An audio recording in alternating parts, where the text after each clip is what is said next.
Aku dilahirkan kembali sebagai raksasa, di dunia timun mas dan buto ijo. Dalam kehidupan sebelumnya, aku dikenal sebagai Arka, sang raja kesatria, seorang ksatria yang rela mati demi melindungi tanah air dan rakyatku. Namaku pernah dielu-elukan, dan kisah perjuanganku tertulis dalam balada yang dibacakan di alun-alun. Tapi ajal datang bukan karena pedang musuh, melainkan karena pengkhianatan sahabat sendiri. Saat mataku tertutup oleh darah dan pengkhianatan, aku berdoa hanya satu hal.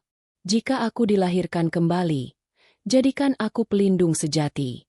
Bukan karena nama, bukan karena gelar, tapi karena hati.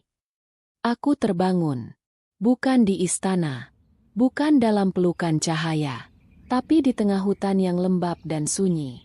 Tubuhku kini menjulang tinggi, lebih dari 2 kali tinggi pohon jati muda. Kulitku seperti manusia, tapi kekuatanku seperti gunung. Namun wajahku, saat kulihat bayanganku di sungai yang tenang, bukan lagi wajah Arka. Itu wajah makhluk yang menakutkan, asing, dan kesepian. Aku mencoba mendekati desa. Anak-anak menangis. Orang dewasa mengacungkan tombak dan obor. "Pergi, monster!" teriak mereka. Tapi saat aku mencoba mendekat ke gunung tempat para raksasa tinggal, mereka meludah dan menyebutku cacat. "Apa gunanya tubuh kuat jika hatimu lembek seperti manusia?" ejek mereka. Hari-hariku berlalu dalam sepi. Aku membangun rumah dari batu dan akar, berbicara pada burung, dan menulis kenangan masa lalu di atas kulit pohon dengan ujung kuku. Aku mulai percaya, mungkin aku memang tak seharusnya terlahir kembali. Hingga hari itu datang. Suara jeritan melengking memecah keheningan. Aku melangkah, mengikuti suara itu. Di balik semak besar, kulihat seorang gadis kecil berlari. Nafasnya terengah, matanya penuh ketakutan. Di belakangnya, sesosok makhluk besar berkulit hijau tua, dengan taring dan kuku tajam, mengejarnya.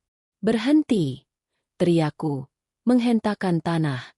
Makhluk itu, raksasa hijau, berhenti dan menatapku, heran dan jijik.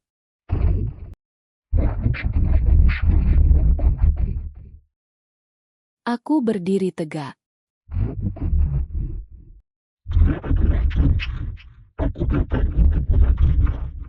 Aku ingat kisah itu. Timun Mas, anak dari janji, korban dari kesepakatan magis. Tapi ini nyata. Dan aku tidak akan tinggal diam. Kami bertarung. Raksasa hijau menyerang seperti badai. Aku terpental. Darahku mengalir. Tapi aku bertahan. Karena aku pernah mati untuk rakyatku. Dan sekarang aku hidup untuk satu jiwa kecil yang ketakutan di balik pohon. Saat kekuatanku hampir habis, gadis itu, Timun Mas, berlari ke arahku. "Tangkap ini!" serunya. Biji mentimun, warisan ibunya. Ia melemparkan satu ke tanah. Akar-akar menjalar, hidup seperti ular kayu, membelit kaki raksasa hijau. Dalam satu gerakan terakhir, aku mengangkat tubuh lawanku dan melemparkannya ke jurang di sisi barat hutan.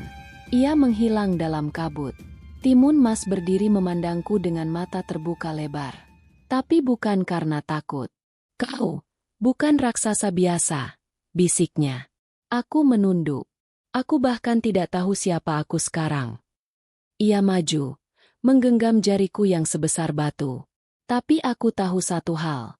Kau menyelamatkanku. Malam itu, kami duduk bersama di tepi sungai. Timun Mas mulai bercerita. Tentang ibunya. Tentang ketakutan. Tentang harapan. Dan aku, untuk pertama kalinya dalam kehidupan keduaku, didengarkan. Aku bukan lagi Arka sang ksatria.